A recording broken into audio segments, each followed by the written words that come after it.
Going into hearing stream 6A is resuming after lunch break. We are continuing to hear for the experts in respect of the rezoning request for 7 development area. Mr. Gardner-Hopkins, your last witness. Thank you. Yes, last but not least, Mr. Matthew Holder. There's a 4 and a bit summary or update statement. But I have asked Matthew to, I guess, cut to the chase in light of some of the discussion that we've had already today, and to really just focus on the key sort of issues, or maybe better put, the key solutions that he has developed. In part, some may need a little bit more work, but certainly I'll let him take you through where he is at in terms of the direction of travel. Okay, and we also have the draft plan provisions before us as well. Yes. To refer to. So welcome, Mr. Holder. Thank you. It's good to be back again, obviously. Look, yeah, as I say, I've got a summary there. It's all pretty bland, if you like. I think the most important parts of that summary are in regards to the ecological aspects. And in caucusing, to be fair to Ms Morgan, we did briefly touch on this. However, we thought we'd wait and see what came out of the conferencing side of it, or what was heard from the experts today. But anticipating there would be a question, I developed what I thought would be perhaps a starting point for a rule, and that's in my summary there, which is a new rule, DevX R2, which applied to new buildings, subdivision and earthworks within an area of ecological value.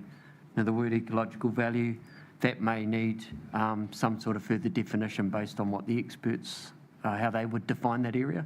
So I'd sort of anticipate perhaps, as you alluded to earlier, a master plan that reflected an area of present ecological, or what was the SIV, which I think there's agreement it is no longer an SIV or shouldn't be classified as.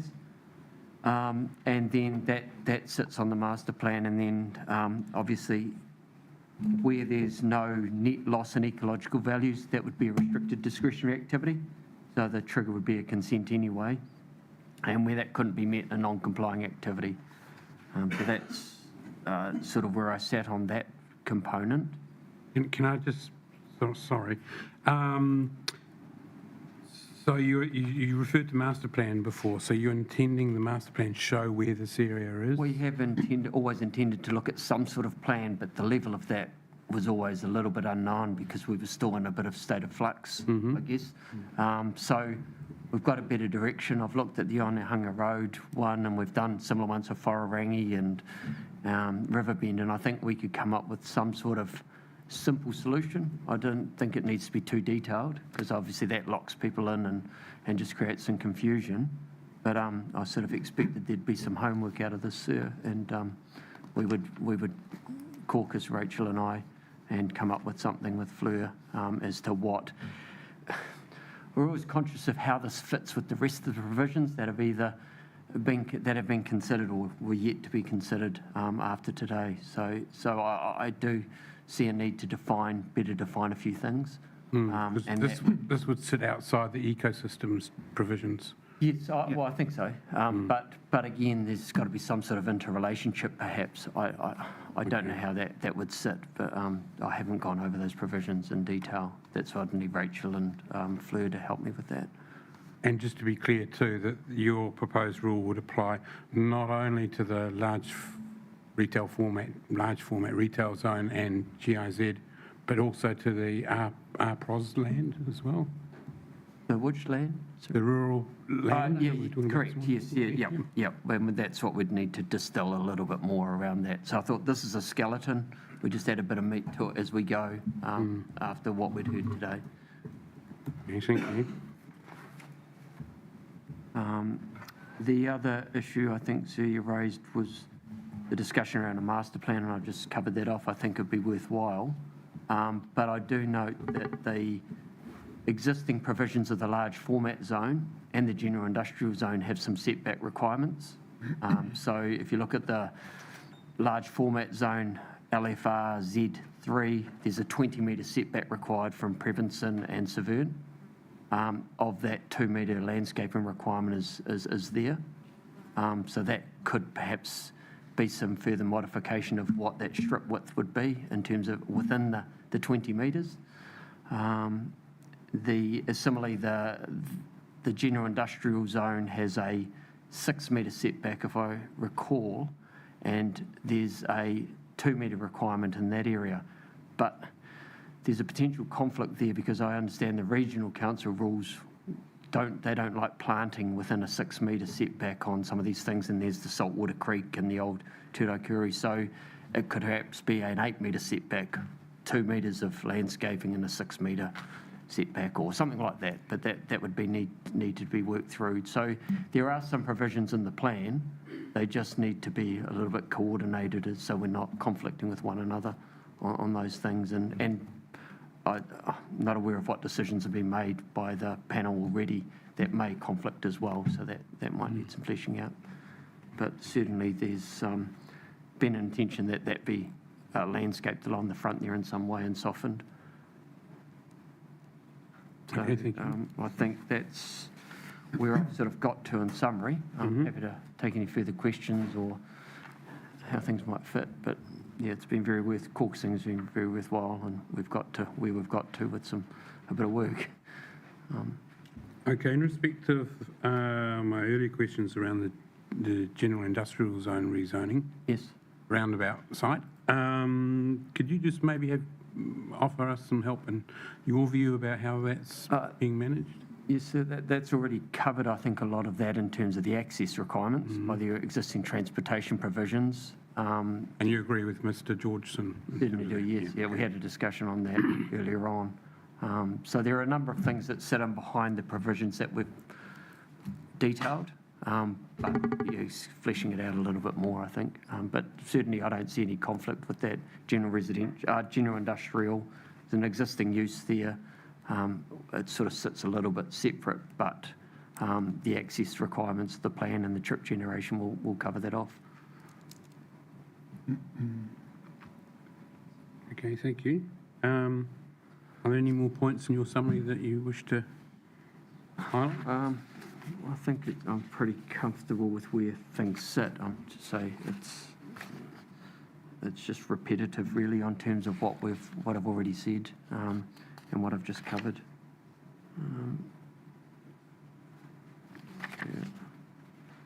Obviously, you're aware the planning approach has been discussed this morning in terms of that development area overlay, how that rule framework works. I'm comfortable with that. Okay, thank you. And I'd note that the further information or the work you require coming back on the cascading issue and the like. So again, planners got to work with the experts and work out how we define that in real terms. Okay, well, that'd be good. Yeah. Because you are aware we are working to in a very tight time frame now. We're sort of really will need that back to us by early September in order for us to meet the council's I time think frames. that's I don't see it being a big job, sir. So Okay. I think Any questions from the panel for you? No, thank you. Okay. Commissioner? Yeah, look, just in terms of page 4 of the summary statement and the new rule R2 that you proposed, I think that's an appropriate solution. Certainly encourage you to think about that some more with Ms Morgan. I quite like the idea of calling it an area of ecological value rather than a defined term such as a restoration area. I think if it's defined as a restoration area, that complicates it in terms of the rules that apply to that area. I'd also invite you, Ms Morgan, to think about enabling provisions for the offset wetland that's been proposed within the future reserve area. If that's to remain RPROZ, Rural Production Zone, I'm not sure how enabling those provisions are of building a new wetland. So I'd invite you to look at that and, if appropriate, cobble together perhaps even a permitted activity rule that would enable that offset wetland to be constructed and managed with a minimum of fuss. yes, yeah, and we might tie that back to the earthworks rules or provisions. Yeah, just have a look at how it integrates with the rest of the plan and make sure that there's, I guess, if we can minimise the hurdles for the offset wetland, then that's beneficial. Yes, certainly. But no further questions apart from that. Thanks. Thank you. Thank you, Mr. Holder. Thank you.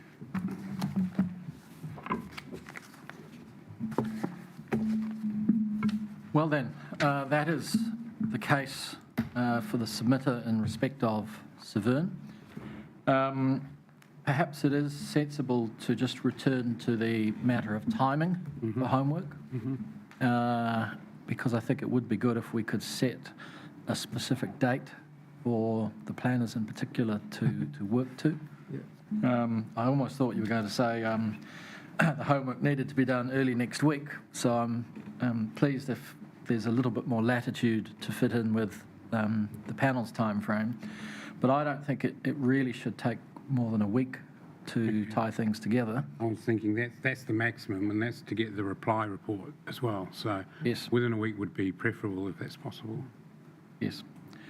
Well, look, I think that's achievable, and well, Mr. Holder's in the room, and he will be aware of that time frame. But I can liaise with him and help encourage meeting that timetable. That would be appreciated. Thank you, Mr. Gardner-Hopkins. And so, unless there's any other questions, I can hand over to the Ahuriri Station team. Thank you. Yeah, thank you for your assistance. Yes. Thank you for your time. Mr. Quinn, would you like to join us and your associate?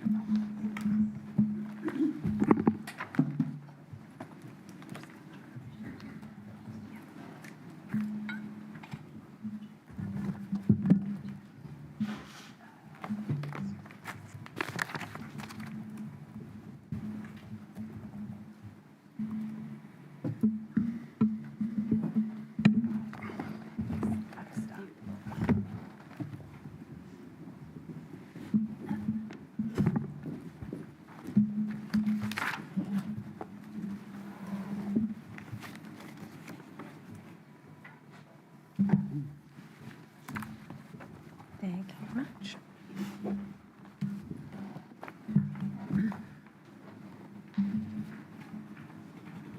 Okay, well, good afternoon, Commissioners. Stephen Quinn, I'm appearing with Ms Parker, the desirable after-lunch Friday slot.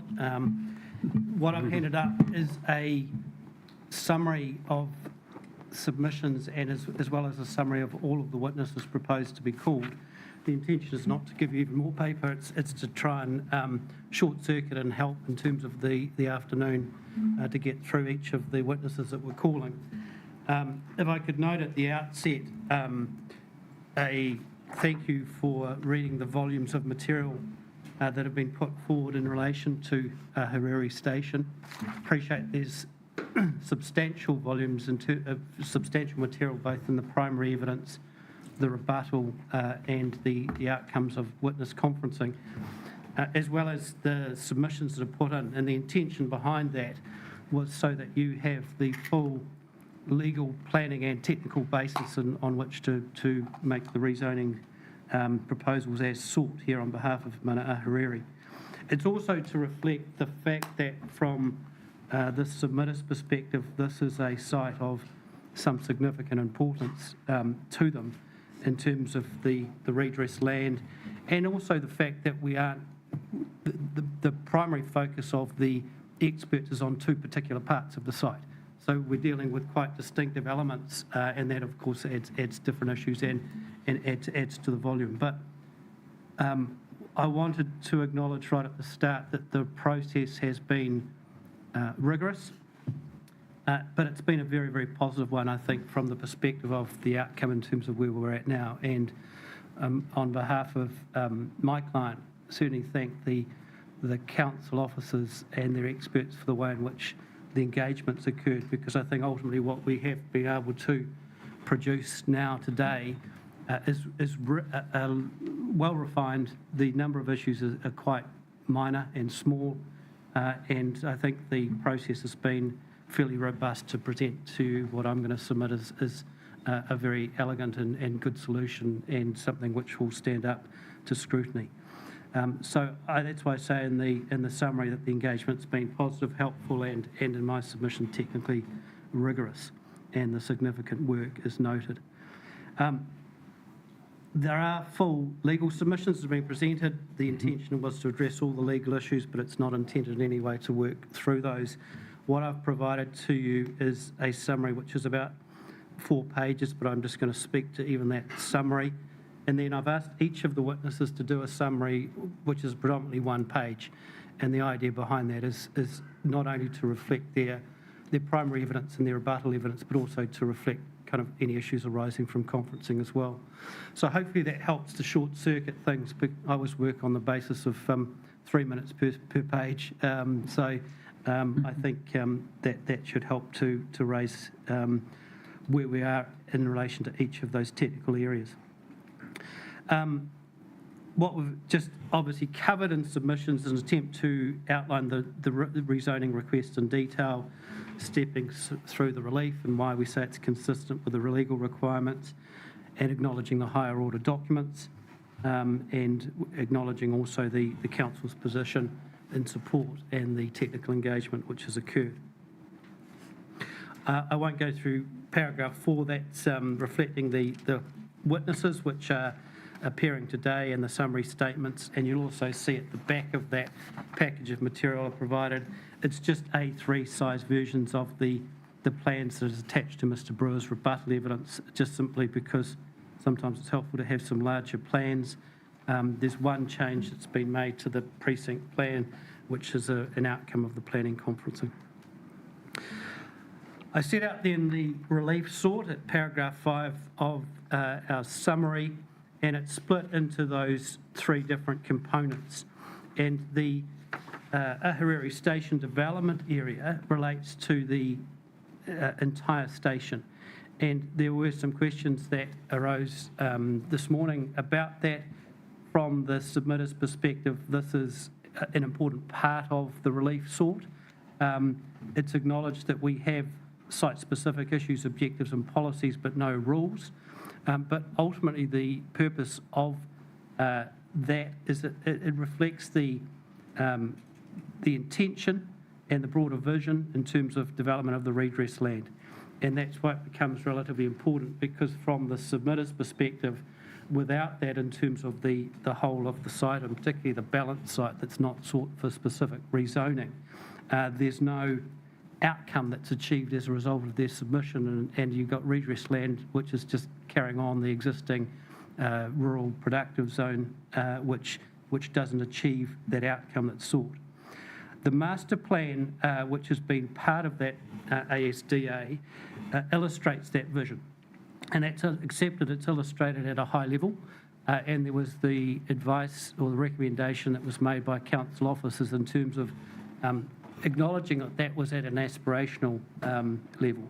And that's accepted, and those changes were accepted in terms of those provisions, but it still becomes relatively important in terms of, from Maha Ahuriri's perspective, in terms of what is intended, and so it becomes clear as to what is intended, and that becomes part of the plan. So that future development aspect is essential to the relief sought, despite the focus obviously primarily from the submitters on the 2 areas of live zoning. We then move to the second aspect, which is the residential zone. We're talking about an area of approximately 50 hectares north of Onehunga Road. It's got site-specific provisions supported by the issues, policies and the precinct plan. And then thirdly, the extension to the airport business precinct. That's over land that's already zoned airport zone. It's about 16 hectares southeast of the existing runway, and it's also to remove the rural specific control area.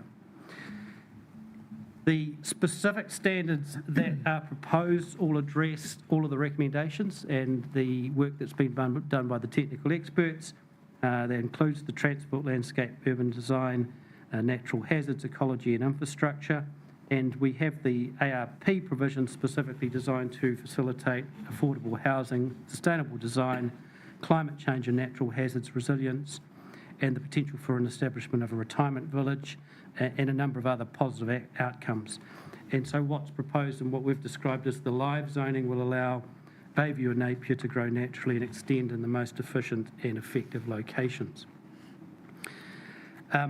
And then acknowledging that the final version of the provisions are the updated version following the expert caucusing by the planners in the last couple of days, and certainly any planning questions or planning detail in those provisions. Mr Campbell, who is proposed as our last witness, will be able to address those.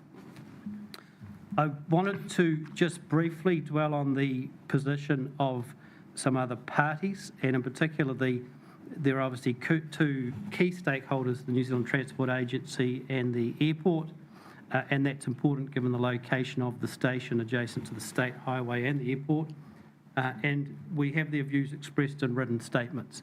And submitted they don't present any reasons why the relief sought should not be granted. And Mr Campbell outlines in some comments in terms of some of the positions of those relevant parties in his statement of evidence.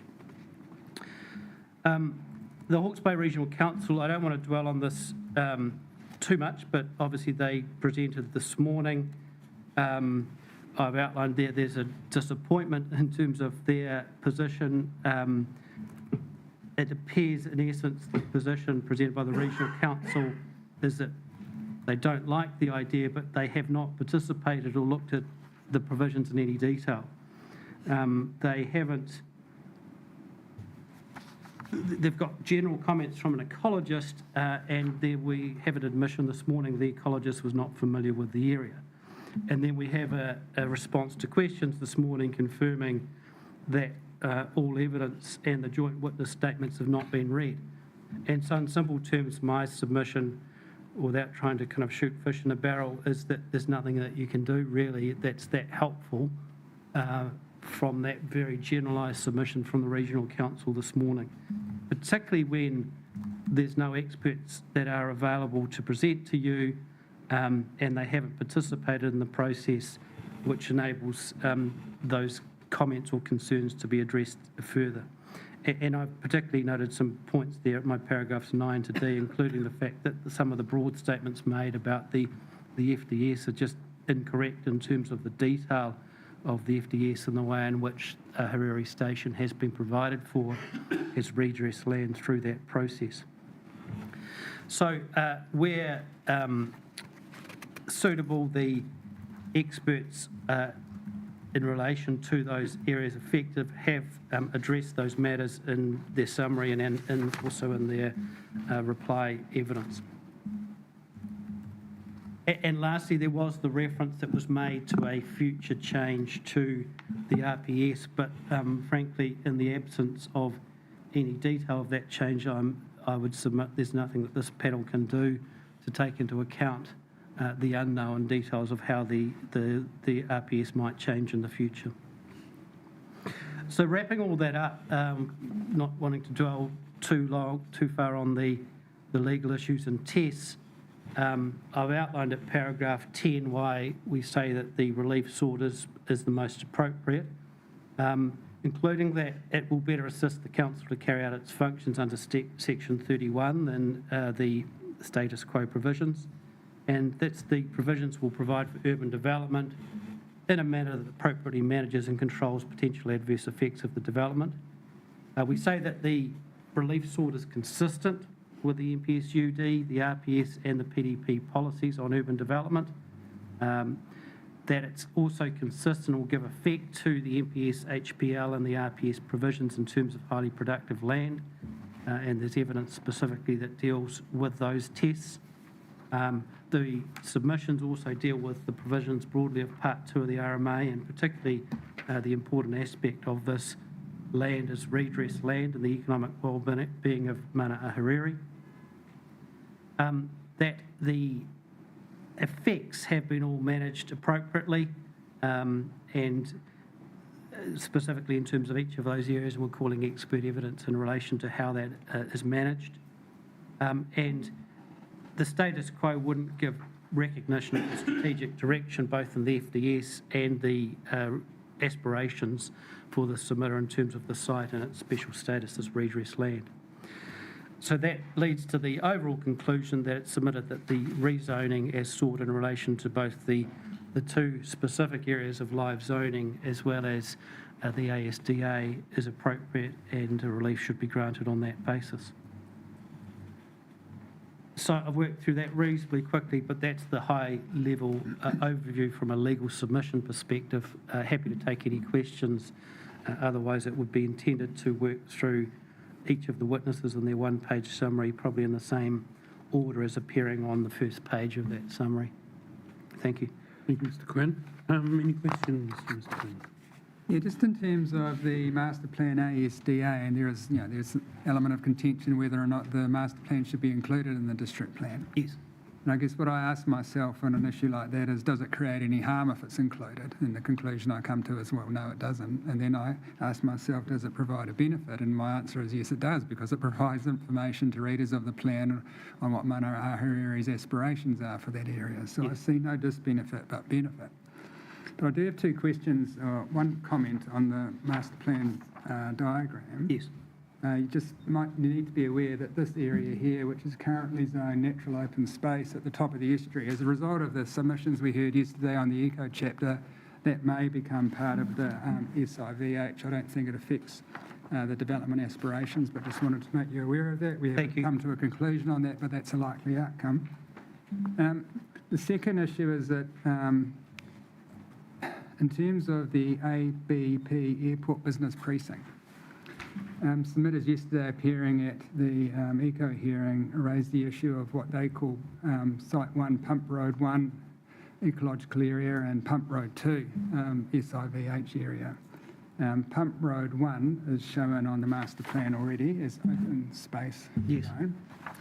But my question is, has there been any consultation from any party with Mana Ahuriri regarding what's being called Pump Road 2 SIVH, which would be located at the southern end of the ABP Airport Business Precinct?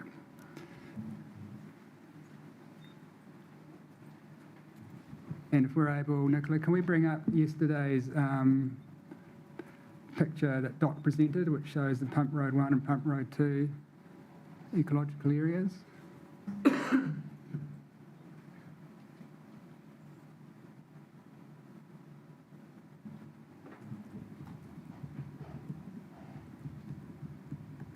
Yeah, so Pump Road 1, so that's the one that's already designated as open space zone in the master plan. The Pump Road 2 one is that one, well, there it is. It's at the tail end of the proposed business park precinct. And so the question I'm interested in, has anyone consulted with you about the proposal to make that an SIVH? And regardless of whether or not they've consulted with you, what's Mana Ahuriri's view on that? Thank you. Could I take advice on that in terms of our experts and come back to you? I think that's useful in terms of those involved in that consultation. If I could circle back to your first statements, thank you in terms of the master plan and that was music to my ears in terms of your summary of that. The one thing I should have perhaps acknowledged right from the start and consistent with the summary that you've provided is that it's accepted that although some may say the two areas of rezoning being sought are the kind of low-hanging fruit, in some respects are not low-hanging fruit in the sense of the extensive work that was involved in all of the experts to get them to the point where they are today has been quite significant, particularly I think as the chairman was saying over the last kind of 1 to 2 months. And that same level of detail and assessment would need to go into that balanced site. And so the idea is accepted that the master plan's been drafted in such a way which is recognition in a broad sense of what the outcome is, but acknowledging that work that needs to go in. And I don't think in my submission consistent with your summary, Commissioner, that the master plan in any way impedes that or makes that process any less rigorous. It just gives an aspirational outcome from Mana Ahuriri's perspective as to what the outcome sought is. So thank you for that summary. And just in terms of the instructions you might receive from your experts regarding that Pump Road 2 site, Yes. Just make sure that they're aware of the respective buffers that would apply outside of that site should it be made an SIVH. Okay, thank you. Yeah. No further questions on the legal submissions, thanks. Yeah, happy to move on. Happy? Just follow-up question around the master plan too. In addition to the question around the SIVH and also the removal of the rural specific control area too, and is that's just the precinct that you're looking at? You're not removing it further from the airport zone, because it applies to all of the airport at that sort of end of the runway, but it's just to the precinct zone? That's right, yes. Yeah. Okay. And the map, helpfully or unhelpfully, uses zone a lot. So we've got industrial zone, natural open space zone, da-da-da-da-da. But that's not the subject of the request. The request doesn't intend to rezone any of that No, to any of again, those. I think by the reference to the wording and the proposed additions to the ASDA, that gives context to this in the sense of, but it could, that the labelling could perhaps be updated to be more consistent with the existing plan provisions. If to the plan user, they might think, oh, it's zoned for, I don't know, open No, space or whatever. no. Maybe it's just a matter of in the legend, instead of saying Yeah. industrial zone, having aspirational industrial area, or, sort of Yes. words along those lines that Or- reflect the aspirational nature of the diagram. Either that or just remove the word zone, so proposed residential and proposed industrial, Something, yeah. Something. just can so be that done. there's no confusion. Yeah. Okay.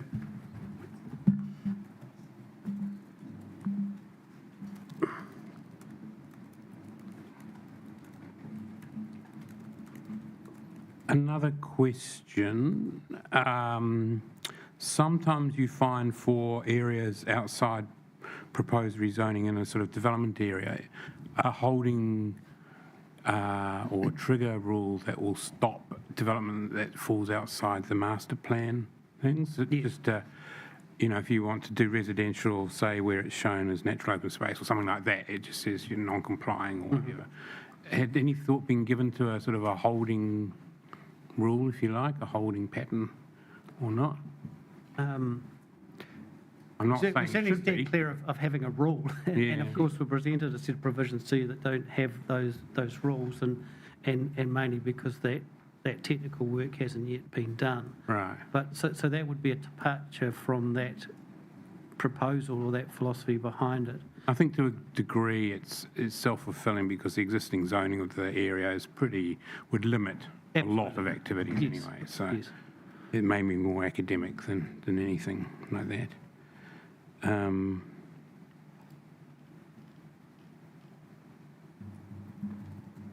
I'm not sure we've had the issue of removal of the rural specific control area over that bit addressed yet. I don't remember it being covered yesterday in the thing. So is that something we could have addressed in reply? Okay, thank you. Any further questions from the people? No. Thank you, Mr. Quinn. Thank you. So I think we'll start with Richard as the first witness.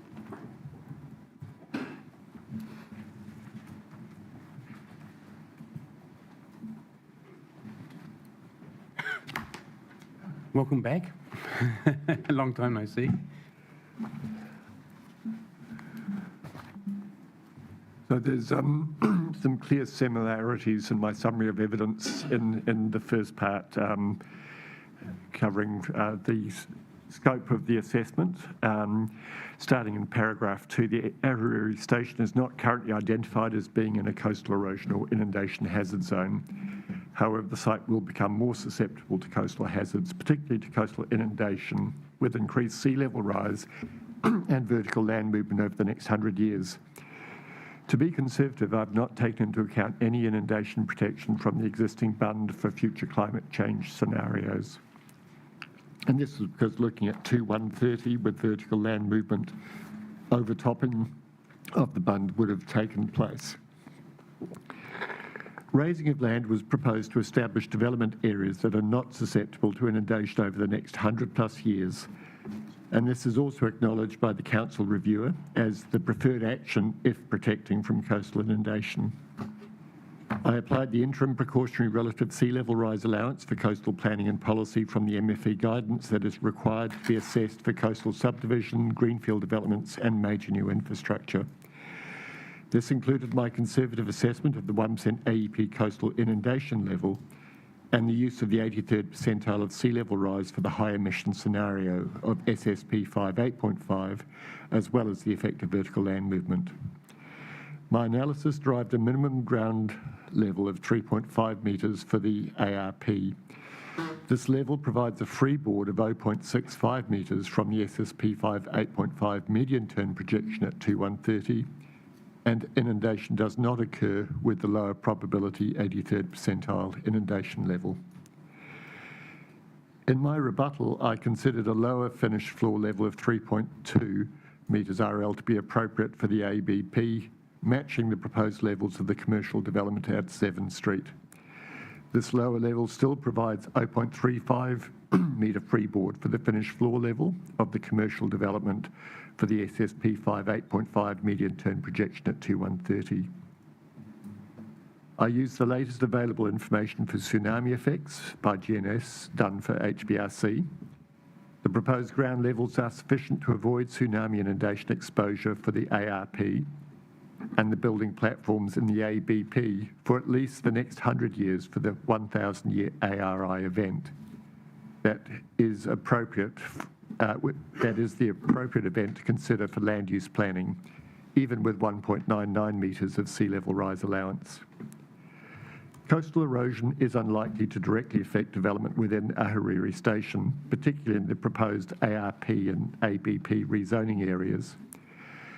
Groundwater is likely to become emerged and permanently occupy the low-lying land in the precinct, although it does not affect proposed development due to ground raising. My rebuttal statement provided all the further information required, which dealt with lower likelihood events beyond the recommended MFE guidance. In my view, the proposed development provides a safe and effective manner of dealing with the future coastal hazard risk that is proportionate to the risk to 2130 and potentially beyond, depending on the actual changes observed with sea level rise.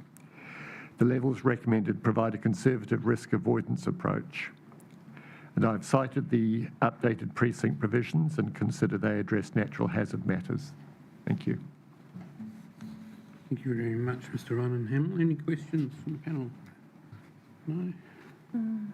I mean, you answered this morning a question I had about land subsidence. The only other question is a matter of interest, really. We've got the stop bank that goes around the edge. What is this? But you have several intrusions in terms of estuary arms or inlets. What prevents inundation through those points at the moment? So non-return valves for if there's pipes. The stop bank itself, based on the survey information, actually, provided the stop bank remains contiguous, reduces inundation likelihood up to about 2090 to 100, based on its current level. Right. Just beyond that point, then overtopping or breach is likely to occur. Right, and those valves will do their jobs in the meantime. Yes. There's no sort of pressure point for them to fail. No, I mean the question on the stop bank is the integrity of the stop bank, really. Right. Okay. That's good to know. No further questions. Thank you very much, Mr. Ronan Hamill. Thank you. So Mr. Hooker is up next.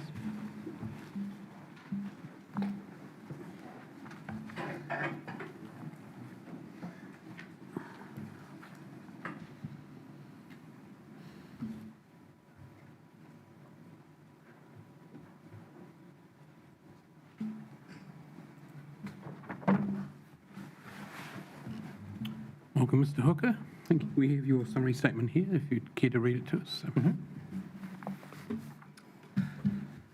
So my evidence addresses the fluvial flood risk associated with the proposed rezoning of Ahuriri Station. I considered both the existing and future flood risks to the site, including the potential effects of climate change out to 2130. I also considered the potential for the proposed development to affect flood risk at adjacent sites, including the airport into Bayview. My evidence does not include stormwater management, coastal or groundwater hazards. Those are addressed by other experts, and we've already heard from Mr. Ryan Hamill. I oversaw the development of a 2D, so two-dimensional, hydraulic flood model by my colleagues at Donkin and Taylor. This model incorporated LiDAR terrain data, rainfall runoff inputs, and sea level rise projections, including storm surge. TNT modelled a range of scenarios, including present day and future climate conditions, both before and after development. These scenarios were focused on the 1% AUP or 100-year rainfall and storm surge event. We also included conservative scenarios with Esker River overflows, which have historically contributed to flooding in the area and have the potential to do so again in the future. Higher groundwater levels resulting from sea level rise are also modelled. In response to concerns raised in the Section 42A report and by Mr. Bayer, TNT carried out 5 additional sensitivity tests. These comprised a 0.1% AUP or 1,000-year event, a 48-hour storm, so that's a longer duration than what was modelled. Further increased groundwater levels, increased Esker River overflows, and a scenario with the stop bank removed entirely. All our initial modelling, as well as the further sensitivity tests, confirmed that the proposed development at a raised ground level of 3.5 metres remains above flood levels and that its effects on neighbouring properties are minor. TNT found the highest modelled flood level adjacent to the proposed development was 2.78 metres RL under a future climate scenario with the 48-hour storm. So that was the worst case scenario that we modelled. The proposed ground level of 3.5 metres provides a substantial freeboard above this, ensuring the development is not at risk from fluvial flooding. The modelling showed that the development would only have minor and localised effects on flood levels, typically changes of around 1 centimetre to 3 centimetres. The only areas of significantly increased post-development flood depth were on an area of land that has been designated for stormwater retention. In this case, the additional volume comes from the Bayview area through the increased conveyance created by the development and results in reduced flood depths in Bayview. Importantly, the proposed development does not rely on the existing stop bank for flood protection. So I've called it a stop bank, Mr. Ryan Hammond called it a bund, but we're talking about the same thing. The land will be raised above modelled flood levels, making the stop bank's height or performance unimportant for the proposed development. However, I noted that the stop bank remains important for existing infrastructure, including the airport and Bayview, which do rely on it. Comments in the Section 42A report and Mr. Bayer's report express the view that the flood model is not detailed enough and should be calibrated. It's my view that a high-level uncalibrated model is suitable and fit for purpose for this assessment, where the goals are to broadly assess flood risk and compare a range of pre- and post-development scenarios at a plan change. More detailed modelling can be carried out at resource consent stage when specific designs can be modelled and potentially more information will be available, such as groundwater levels, the future state of the stop bank, or the potential for overflows from the Esker River. It was agreed during expert conferencing that the concerns raised in the Section 42A report and Mr. Bayer's report have been addressed by further information provided in Richard Ryan and Hamill's and my rebuttal statements.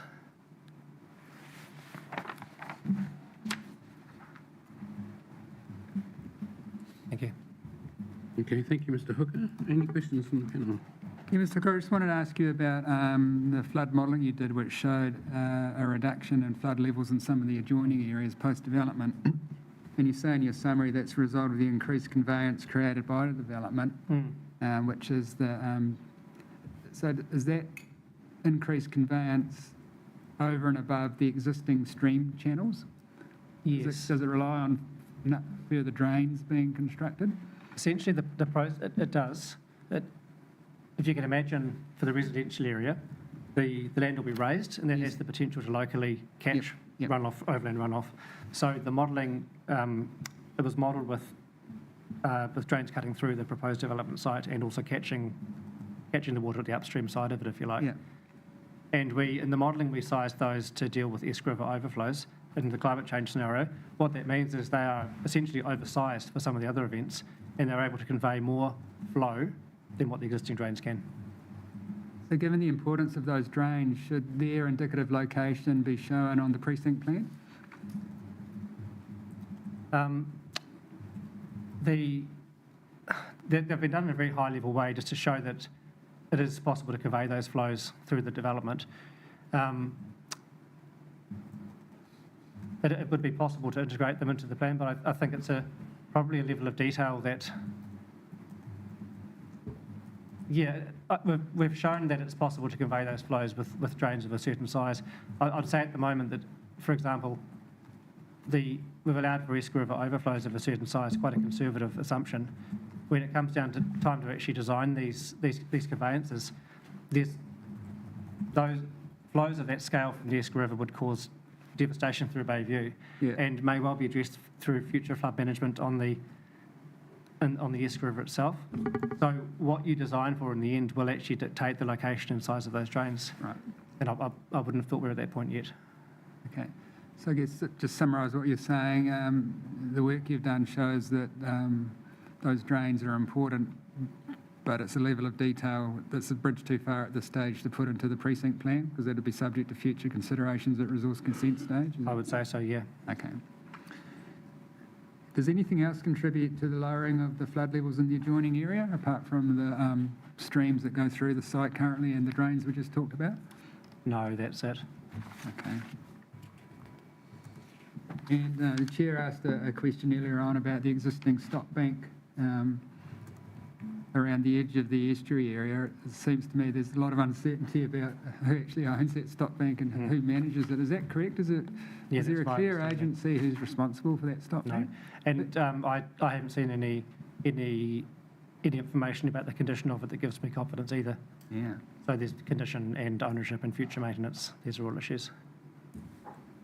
So which agency do you think should be responsible for that stock? I wouldn't want to venture an opinion on that. There's a whole range of models around the country for how stock banks are owned and managed, but there are plenty of councils that have stock bank assets on land they don't own or necessarily even have any control over, apart from through the Soils Conservation and Rivers Control Act. Yeah, no. Yeah. Well, there's two options, aren't there? The regional council or the city council. So, I would have thought it should be a public agency at least. yeah.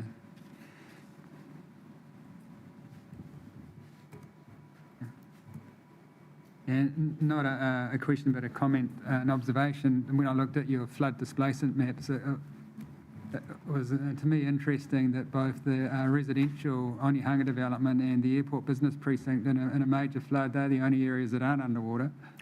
Well, So they become almost like a refuge or a safe haven for people. potentially, yeah. Yeah, I think that might have even been addressed in Mr. Ryden Hamill's evidence too. yeah. Yep. Right, thanks for your evidence. Thank you. Any questions? No, that's very clear, thank you. I was made aware of a question earlier that Mr. Ryden Hamill pushed off onto me to answer, but I haven't. Yes. That was in Fantastic. relation to Severn Street. Okay, is that there's no question there then? I think we've moved on. Okay. Thank you. I don't think so. And the only question, Mr. Hooker, is in a follow-up to Commissioner Van Voorthousen's questions around drainage channels through the residential precinct. And they're not specifically identified in the planning provisions. Should they be, or do you think that would be naturally worked out through the process? That water would have to be conveyed through the development to avoid effects on neighbouring property. And I think the proposed precinct provisions are pretty strong in terms of assessing those effects. And, Right. Okay. Yeah. Right. Thank you, Mr. Hooker. That's very helpful.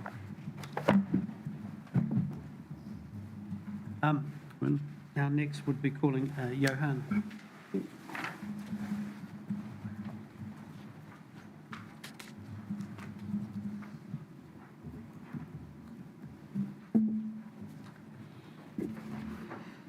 Do we have a summary statement? Sorry, I'm just... Yes, hopefully it should be directly the next one after Mr. Hooker. Sorry, I skipped one. Thank you. Welcome back, Mr. Ellis. Thank you. Yeah, in my summary, I focused on wastewater and water. My involvement with this site was the same as for Severn, so we also modelled earthworks and looked at stormwater drainage and in wastewater and water.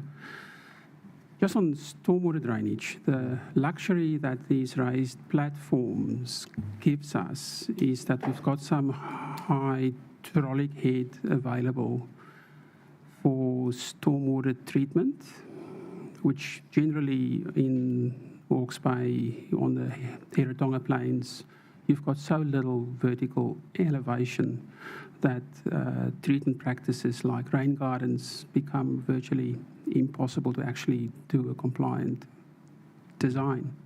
Whereas with these raised platforms, we'll have all of the elevation we need to make that work. You mean in the slopes leading up to the top of the... Yes, so the platforms will be raised. So we can design the streetscapes to include stormwater treatment like swales and rain gardens and so on. Those features need a bit of elevation for the water to run downhill, which often we don't have. On these raised platforms, in the residential precinct will be 2 meters up, which is more than enough to make those features work really well. And in the industrial precinct, it will be even higher. We can then design the conveyance capacity from the platforms to where the attenuation storage would be to suit peak runoff rates. So we wouldn't want to attenuate on the platforms because the space on the platforms is valuable. In the residential precinct, we've got 2 cubic meters for every square meter of land to raise, and in the industrial precinct, it's about 3 cubic meters per square meter.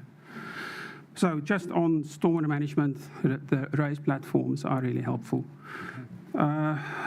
Wastewater disposal, even though there is no spare capacity available in the Napier City Council's wastewater system, the upgrades that are required to address that are well defined, and it's in 2 parts. One is the system that conveys wastewater from West Shore at Gardner Street southwards to the Napier City Council's trunk system in Hyderabad Road. So that upgrade is needed for both the ARP and the ABP. So that's pretty straightforward. The Bayview Transfer Pump Station, which sits on Petani Domain, and its rising main would need to be upgraded to provide capacity for the residential precinct. But it also needs the upgrade from Gardner Street southwards to have somewhere to be able to pump into a system that can then do the next pumping step. So that's pretty straightforward. Then on water supply, that comes from the trunk main on Premison Drive, from the intersection with Hyderabad Road.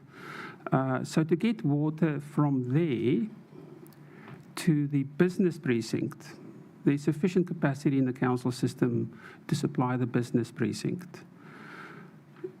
To then water for the residential precinct also needs to come from that same location. But as soon as we want to convey more than the demand that would be generated by the business precinct, we need further upgrades north of the airport. So that's what that boils down to.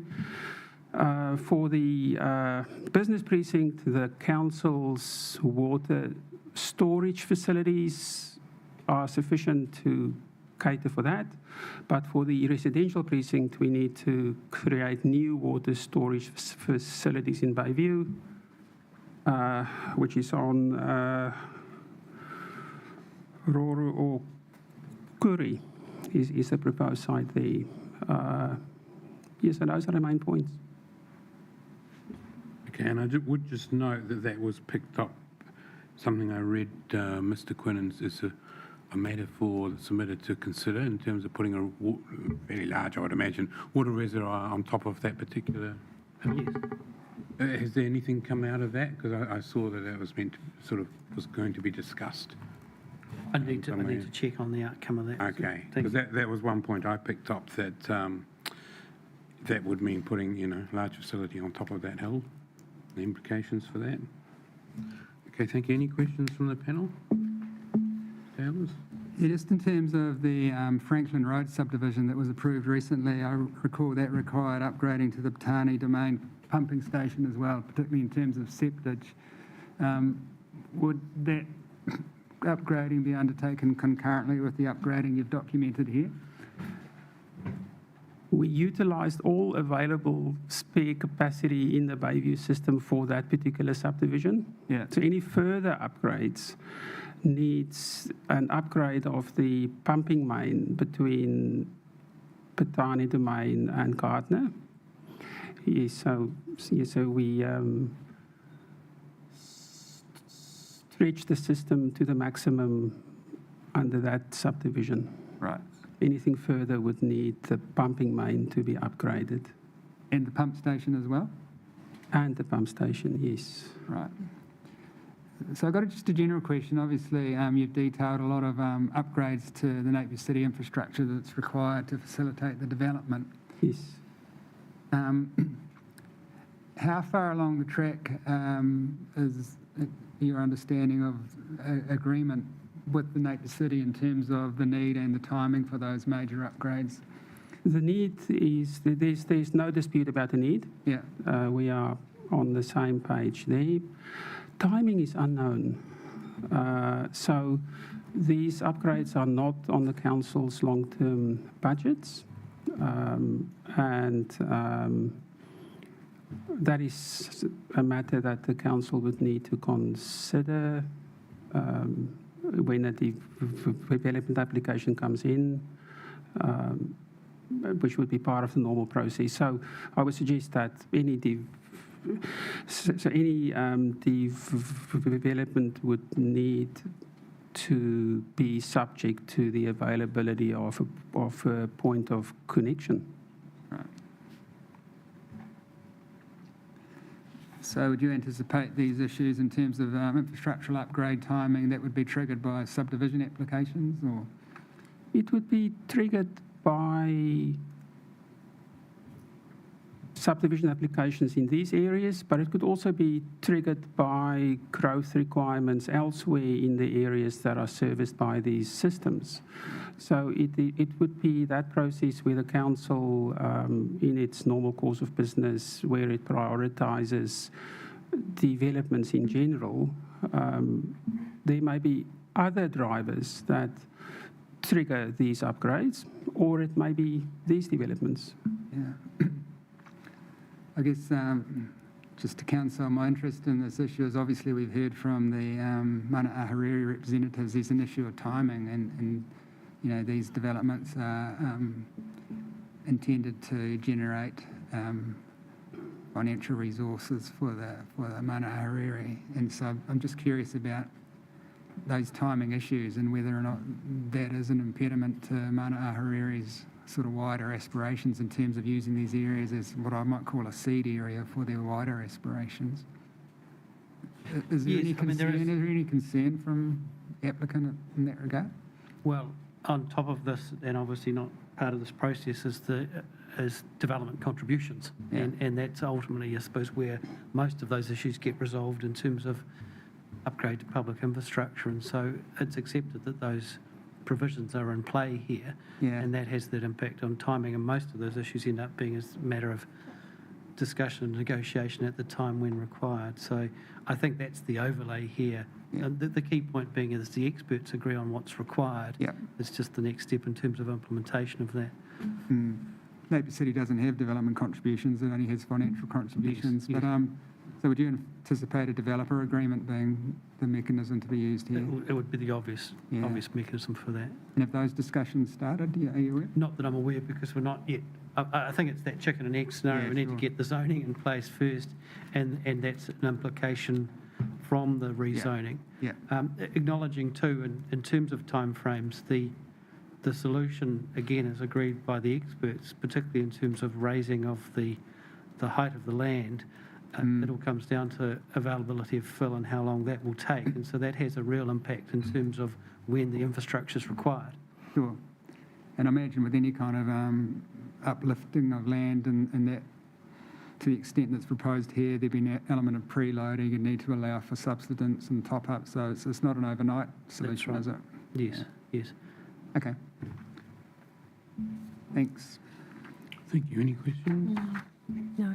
No, I have no further questions, Mr. Ellis. Thank you very much. Thank you. Mr. Quinn? Thank you, sir. Next, we'll call Mr. Stiles.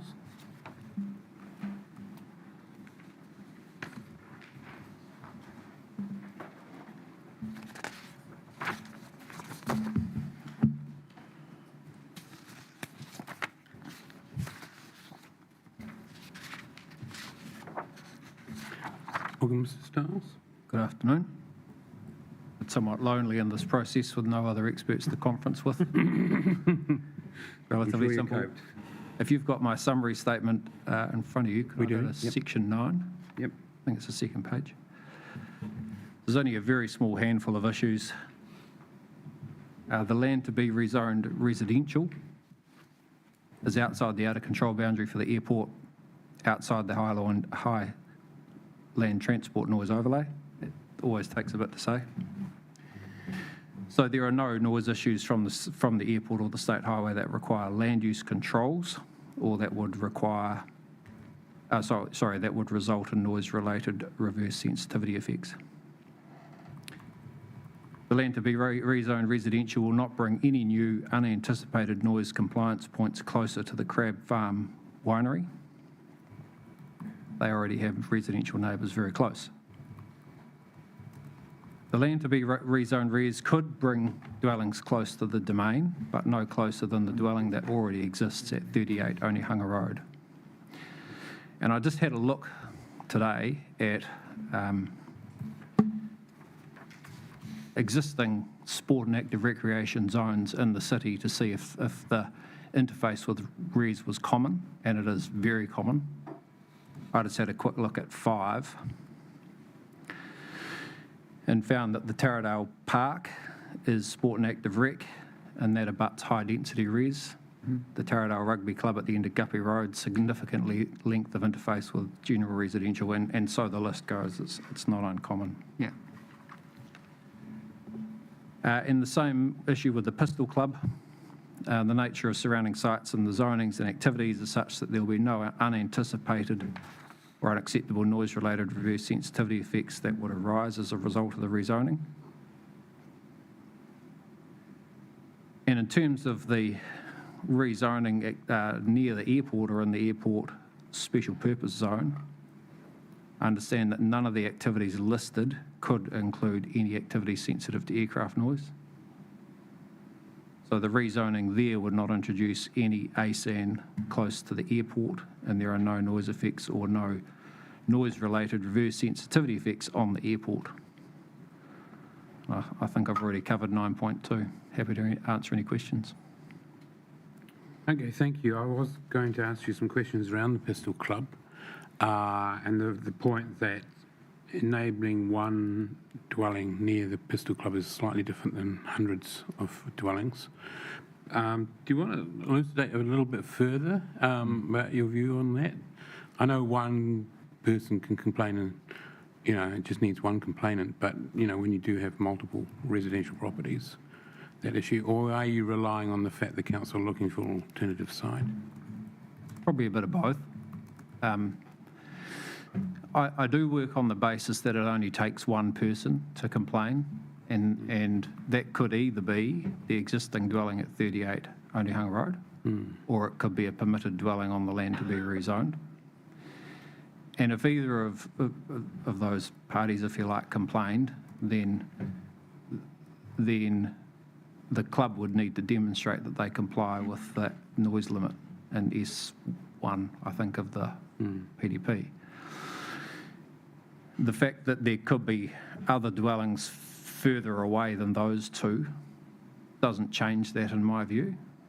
I accept that having more houses nearby does probably increase the risk of complaint. But then I say, well, the plan doesn't wait for a risk of complaint to work. It's sitting there all the time, and the Pistol Club and any noisemaker would have an obligation to comply in those circumstances. So I accept your point, but I guess I look at it a little differently. I know. Well, as you know, there are examples around the country where shooting clubs, rifle clubs, blah, blah, blah, have caused all sorts of issues where particularly rural lifestylers move close, and I can think of several in the Wairarapa close to me. So it's just that sort of potential was raised by me when I sort of read your evidence. Yep.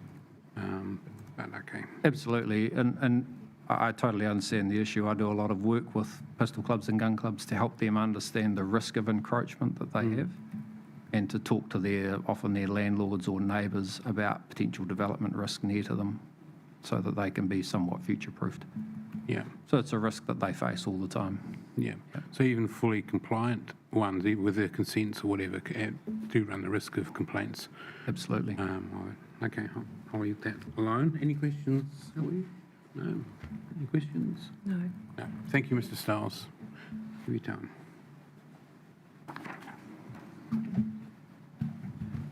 Our next call, Mr. Georgeson.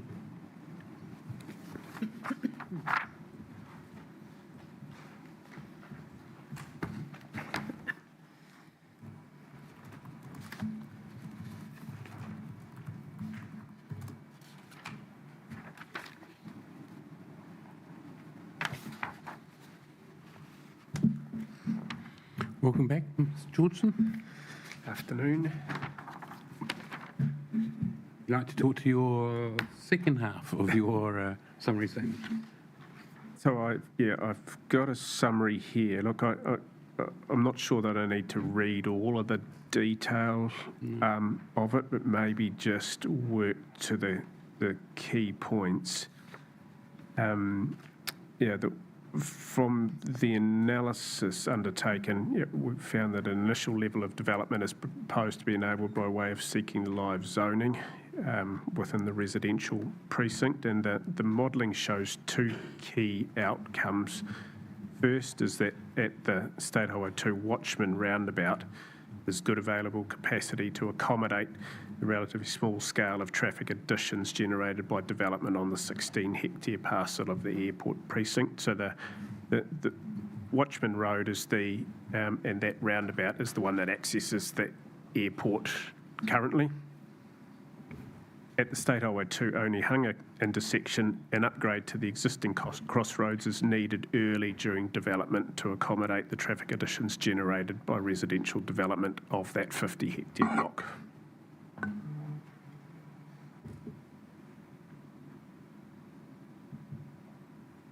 From that, we've identified that there is no need for bespoke infrastructure provisions to manage development traffic additions for the airport precinct.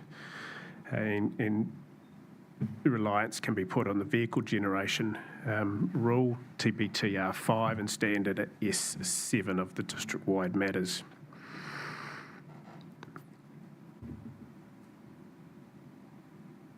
For development of the residential precinct, I've determined that an upgrade of the State Highway 2 Onehunga Road intersection would be needed at occupation of about 50 homes. And this requirement is introduced in the proposed precinct provisions through standard PREX S2. And a new footpath extending along Onehunga Road to the State Highway is also included as a standard to be achieved from occupation of the first home. So that gives a shared path connection between the site and out to the state highway. And in addition, the precinct provisions include special information requirements. Clause A of those requirements includes that applications for resource consent in the residential precinct include an integrated transport assessment.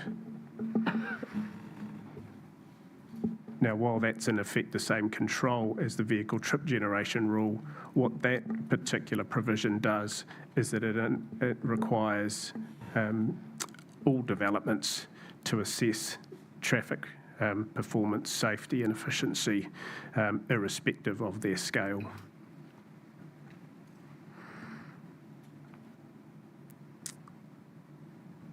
And in a similar matter to this morning, I'm satisfied that the proposed rezoning for Ahuriri Station can be delivered from a transport perspective, and confirm that both the Transport Agency and the City Council have accepted the above assessment approaches and proposed controls. Thank you. Thank you, Mr. Georgeson. I just have one question. It's more sort of broader scale question. So your thinking is that traffic lights would be enough to address that issue with Onehunga Road and State Highway 2 for the first stage? So the form of control hasn't been determined yet. I have put forward that as a suggestion, so that would be a matter to be confirmed with the Highway Agency when we get to that point of determining the level of effects development and what the appropriate form at that intersection is. Either the two predominant forms would either be traffic lights or a roundabout. I asked that because that road would also service potentially residential, doubling the residential area on the other side of Onehunga Road in the future, but also the industrial area on the west side of the airport, which it would be quite an area of land shown on the master plan, and that would all be serviced by that one intersection. And it may be nothing to it, but in terms of just anticipating future-proofing that intersection, would a roundabout be better for that? So the scenario testing undertaken that I've included in some of the fuller reporting that has been put forward includes those scenarios of greater intensity, greater traffic uplift at that location, which shows that the form of the intersection introduced at that 50 home trigger is not unlimiting for, or is not limiting for further development through that intersection. Okay. And fundamentally, there's two differences between the traffic signals and the roundabout. Because the predominant turns in and out of Onehunga Road will be to and from Napier, right turn out and left turn in. Traffic signals often work better when you've got an imbalance of flows. Roundabouts work better when you've got a better balance of flows on each of the legs. And the question in discussions with the agency will also be around across highway connectivity. How do one or other of those forms provide for better and safer connections between communities across to the recreational amenities of the foreshore and so on as well. All right. Okay. Thank you for that. Any questions from the panel? No questions. I mean, to me, it's clear from the evidence that peace is broken out between yourself and NZTA and Napier City, so no further questions. Thank you. Thank you. Thank you, Mr. Georgeson. Very good. Thank you. Thank you, Commissioner. I'm just going to propose some change here to the order. I'd like to speak to Ms Barnett about the SIVH issue and maybe during a break. So if I could move on to Ms Hampson next. Okay. We're due to break at 3 o'clock thereabouts, so... That would be perfect. Yeah. Thank you. Welcome back, Ms Hampson.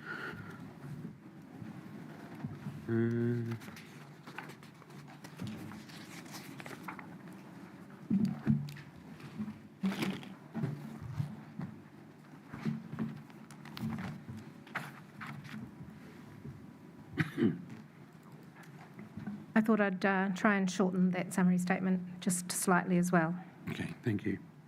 So I start off by talking about the Airport Business Precinct, Area A. The Airport Business Precinct and its associated provisions have, in Hearing Stream 3, already been determined to be effective and efficient in achieving the objectives of the airport zone and wider objectives and policies of the PDP. The proposed rezoning will, in isolation, achieve the same net economic benefits as the Airport Business Precinct defined by Hawke's Bay Airport Limited, and cumulatively will increase the scale and significance of some of those economic benefits. In light of that, I focus my assessment on the proposed Airport Business Precinct on its consistency with relative NPSUD, objectives and policies, the cumulative economic effects of the expansion, any potential economic effects within the airport zone, and the offsetting effect of industrial development capacity reduced in 58 Severn Street as a result of Mana Ahuriri's other relief. The proposed airport business precinct, it secures the long-term strategic growth of the airport as a business location. It increases the development capacity for light industrial capacity or activity at a city-wide level and supports a competitive business land market within the airport zone and across Napier. Mr McElwraith for Council and I agree on the net economic benefits and efficiency delivered by the Airport Business Precinct Area A proposal. Turning to the Ahuriri Residential Precinct, I've provided an assessment of housing demand and supply in the Bayview locality, taking into account current development patterns, future intensification and infill opportunities enabled by the settlement zone that could provide for growth, and a range of scenarios for future housing demand growth. I've also worked through the tests of Clause 3.61 of the MPS HPL, which I consider to be satisfied. Mr McElwraith and I differ in our approach on what is the relevant locality and market of assessment under Clause 3.61. Mr McElwraith prefers a citywide approach for testing sufficiency and alternative locations to provide for growth, and I've provided further response to these matters in my rebuttal evidence. In my view, Bayview is a location of housing demand distinct from the main urban area of Napier, and I've therefore focused my sufficiency and alternative site tests on the Bayview locality and market. Starting at paragraph 7, the PDP has not proactively provided for housing growth in Bayview, although the FDS identifies Bayview as a location of long-term housing growth. My evidence sets out that there is insufficient housing capacity in the PDP to meet demand in the medium term in Bayview. These shortfalls of capacity will continue to increase in the long term. Enabling the proposed residential zone will ensure Bayview has at least sufficient housing capacity in the medium term and into the long term. I've evaluated 6 potential alternative sites in Bayview, and based on my assessment, I consider that the site proposed in Ahuriri Station and recognised in the FDS is the most practicable and feasible option in Bayview at this time. Mr McElwraith and I are in agreement that the economic benefits of the proposed rezoning outweigh the economic costs, and it is therefore the most efficient, more efficient than retaining the status quo land use, which is pastoral farming, over the life of the plan. We are agreed on the need for the residential relief sought. Overall, I support both rezoning areas in Ahuriri Station from an economic perspective, and consider that the Bayview residential rezoning satisfies the 3 tests of Clause 3.61 of the MPS HPL. It's consistent with, both are consistent with the policies of the MPS UD. Further, it is my view that applying the settlement zone rather than the general residential zone as sought would have a number of opportunity costs, and I prefer the application of the GRZ from an economic perspective. Both rezoning areas within Ahuriri Station provide opportunities for economic growth and expand on existing urban development locations within Napier.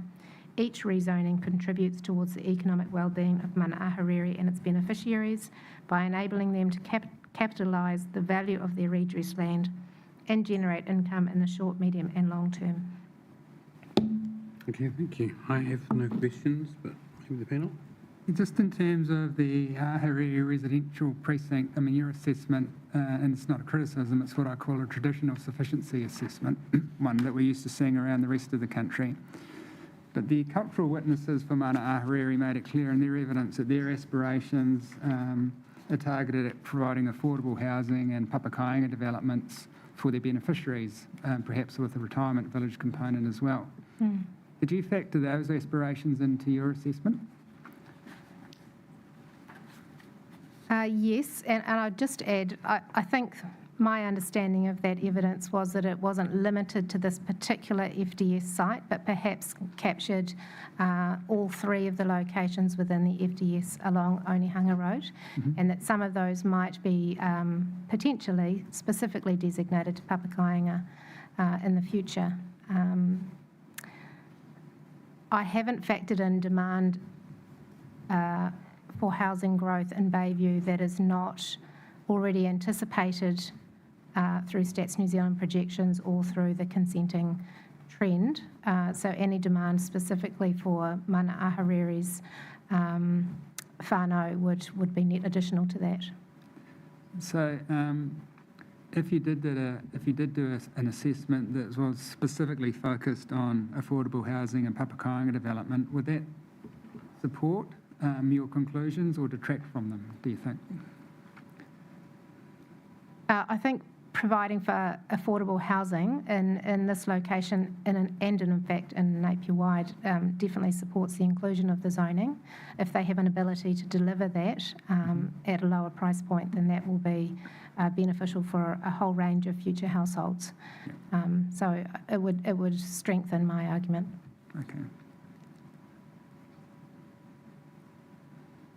Thank you. Thank you. Commissioner Brosnan? Yeah, no, thank you. This is helpful. Thanks. Okay, thank you very much, Ms Hampson. Mr Quinn, would you like to break now? It's 10 to 3, or do you think we would? Perhaps we could proceed with Mr Brewer and then break if that's convenient. Certainly. Brewer?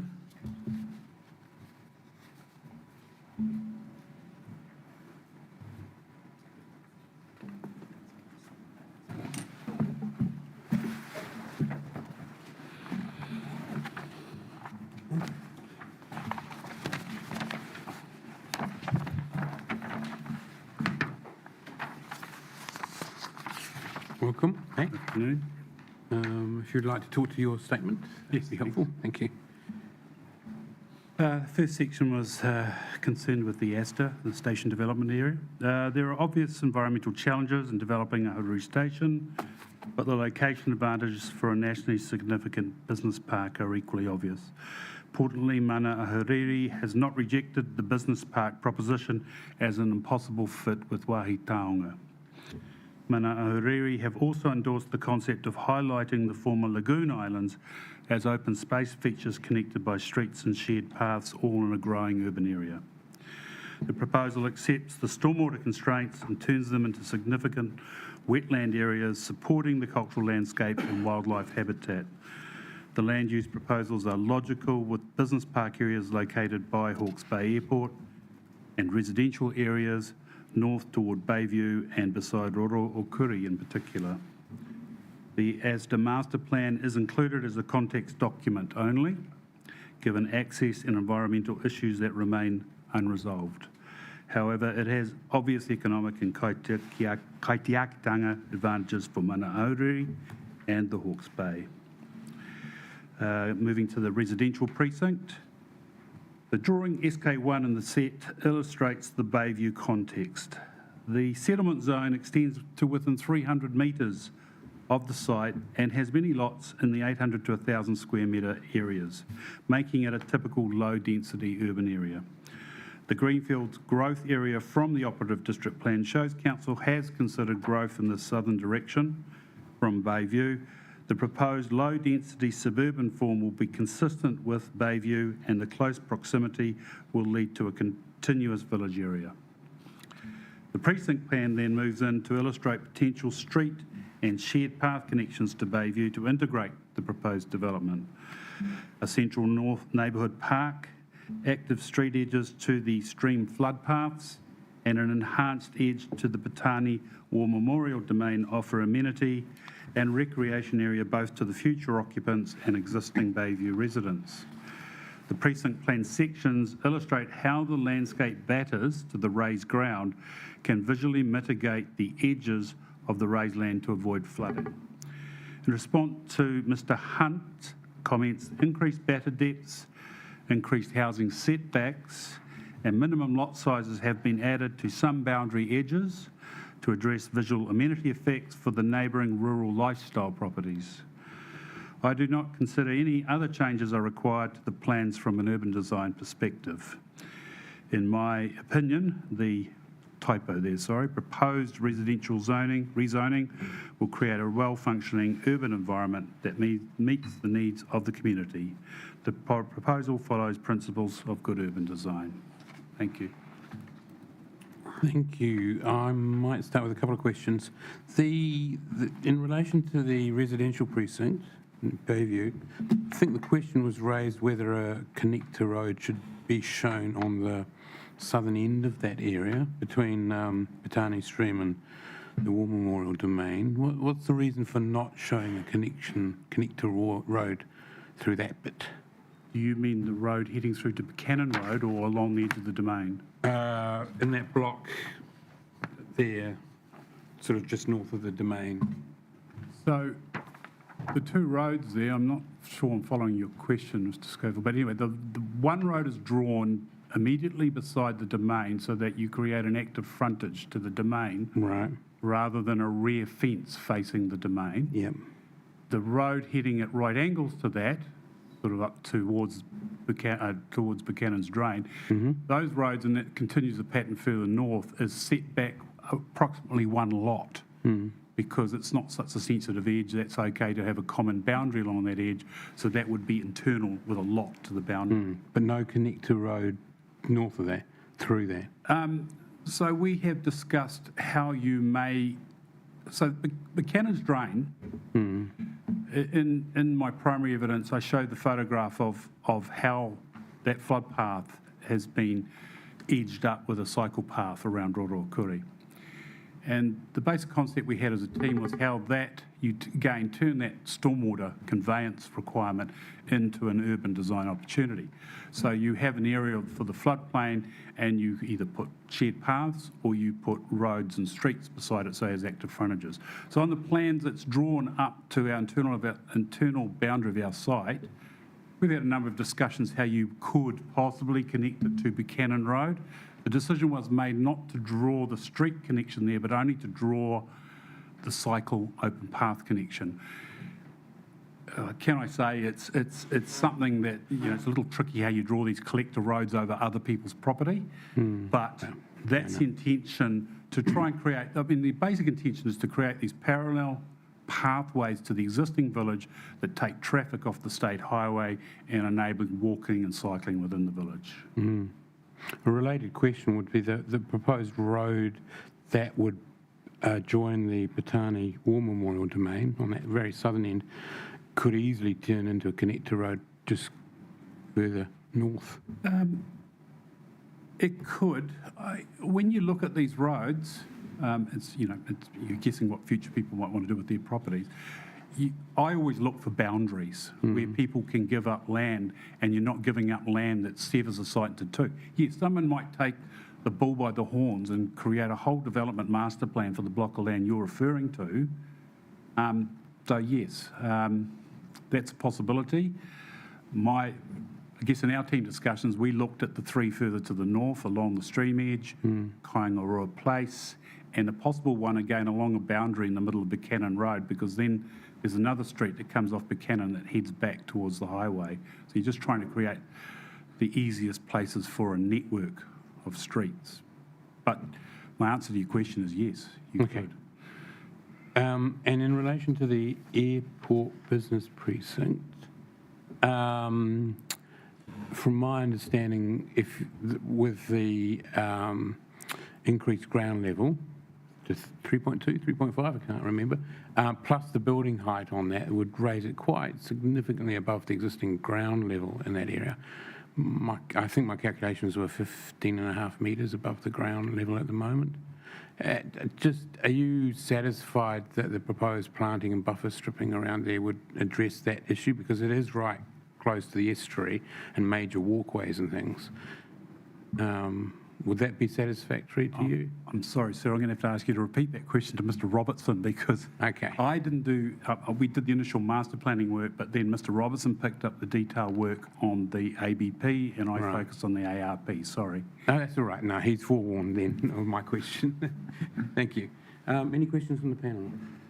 No, Mr. Brewer, no questions, but I'd just like to compliment you on the extent that you've sought to accommodate what I might call edge effects on the neighbouring properties with the work that you've done, taking on board Mr. Hunt's comments. So not a question, but just to thank you for doing that work. It's been very helpful. Thank you. Thank you. No further questions from me. Thank you. Thank you, Mr. Brewer.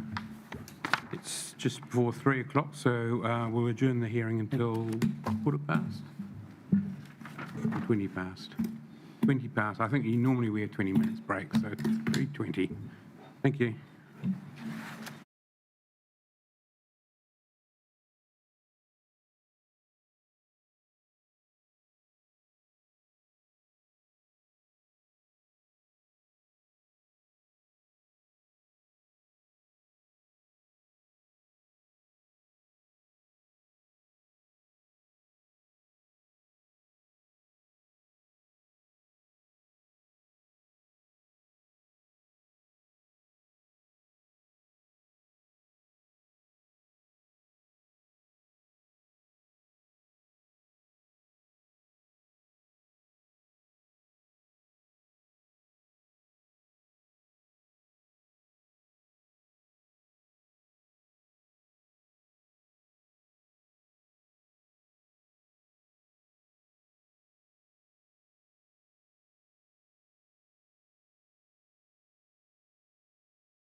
the 3 rezoning requests as resumed after afternoon tea. So welcome back, everybody.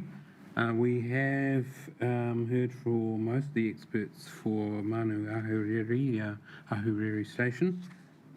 So, Mr. Quinn, who next on the list? We'll call Mr. Robertson first and then circle back to Ms. Barnett.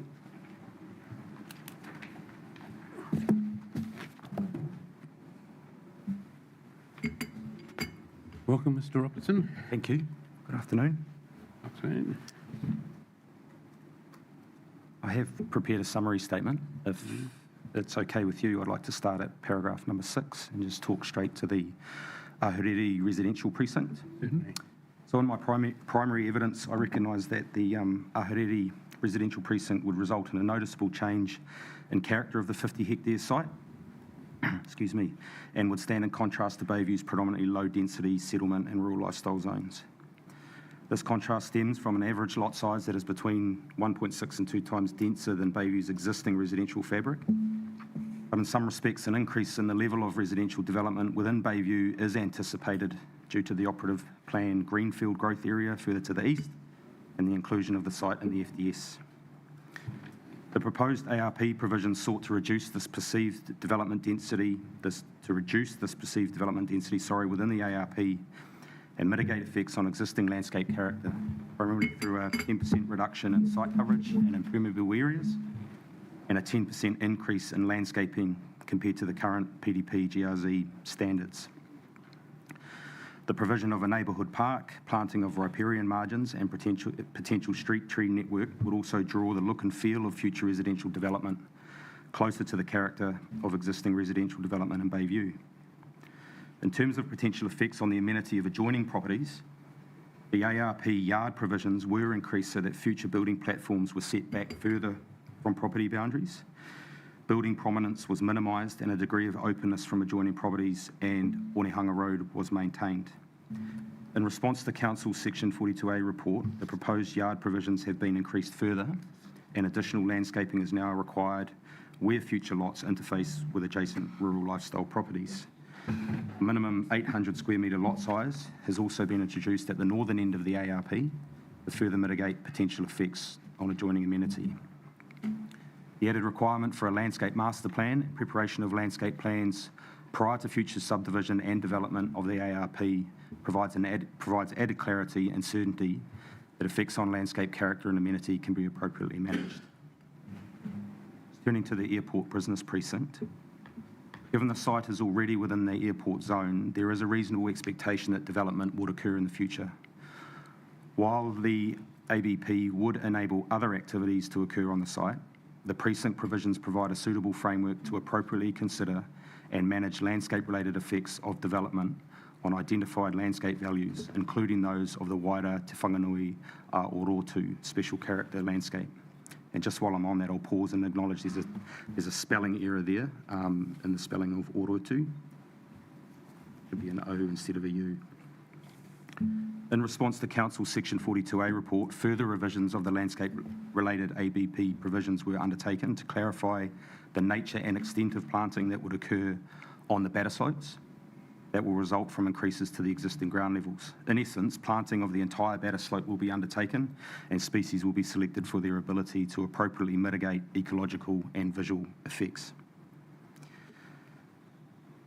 In terms of the Ahuriri Station development area, and you've heard from multiple members of Mana Ahuriri about the future, the aspirations that Mana Ahuriri have for the future development outcome for the station, and that they not only provide economic benefit to their people, but also appropriately responds to the existing character and underlying values of Te Whanganui a Orotu.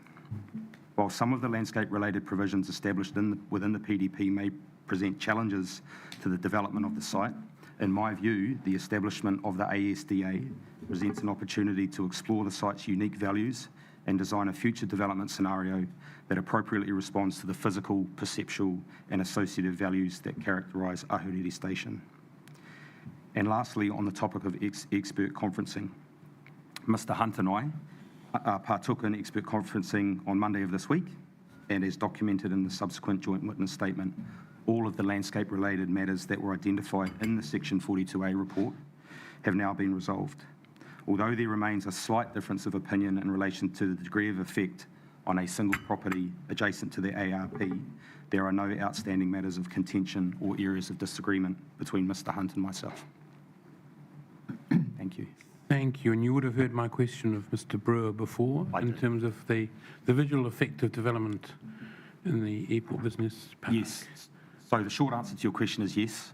I am confident that the 8 metre buffer and the shaping of the provision that relates to the planting within the airport business precinct is sufficient to manage the visual effects of future buildings. Right. Yep.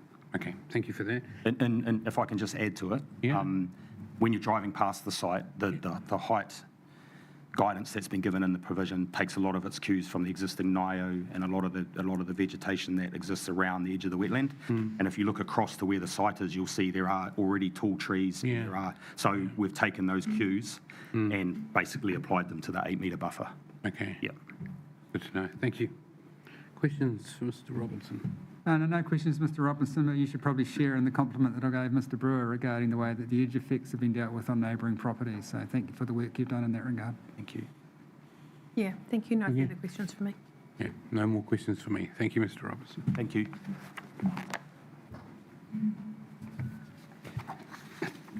Thank you. If we could circle back to Ms Barnett.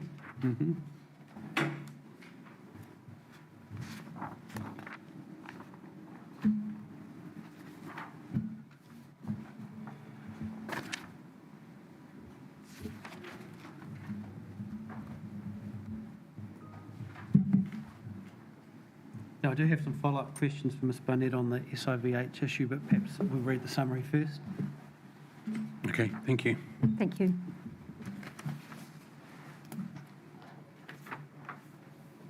I'll just abbreviate my summary again.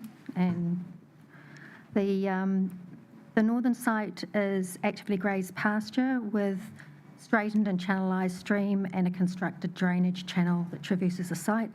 The site lacks indigenous vegetation or significant ecological values.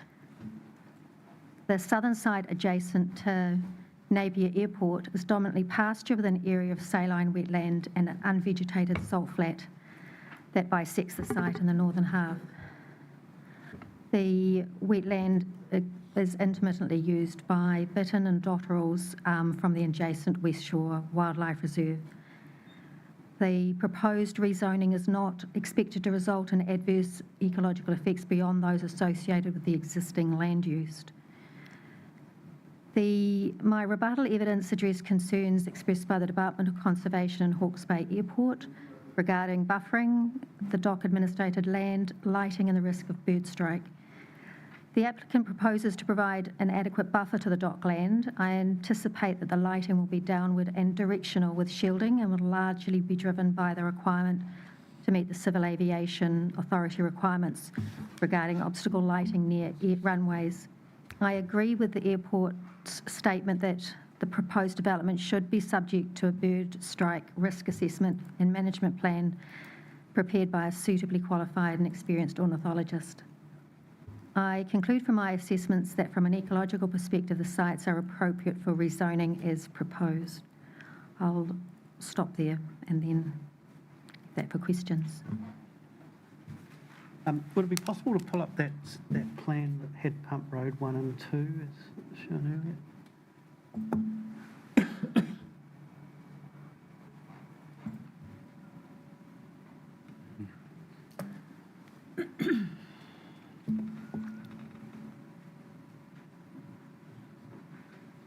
Thank you. And perhaps, Commissioners, just for clarification, I haven't been instructed to act for Mana Ahuriri in terms of their submission on this point, but I have looked at the officer's report from yesterday, and paragraph 110 of the 42A report from yesterday clearly confirms the position of Mana Ahuriri in opposition to the SIV here. And so obviously that's their position in terms of the submission before you, and I appreciate that's a decision to be made by you as Commissioners. All I can do at this stage is ask questions of this witness from a technical perspective in terms of her view on what's proposed. Is that opposition in whole or in part in terms of the SIVH? It's opposed the mapping of the SIVH over parts of Ahuriri Station and Severn Street, which they note treaty redress sites identified for specific Maori land and already master planned for Okay, development. as it relates to redress land? Correct, Okay, yes, thank yep. you. So, Ms Barnett, you have the maps up there, and this, as I understand it, the suggestion is in terms of SIVH mapping from, proposed by Department of Conservation for what's described as Site 1 and Site 2. Could you just outline from your perspective your understanding of the background to each of those and what degree of assessment you've made? Right. So I was informed of the additional proposed SIVH layers about an hour ago, so I've just disappeared into my notes and also my the aerial photography that runs, probably every year in 6 months over this area since 1916, over the last 5 or 6 years. So for the Pump Road site, the western side of it has no Indigenous biodiversity values. It's salt flat. So it doesn't grow plants or only the most minute amount of plants. And it is, so you can actually see it partially through here.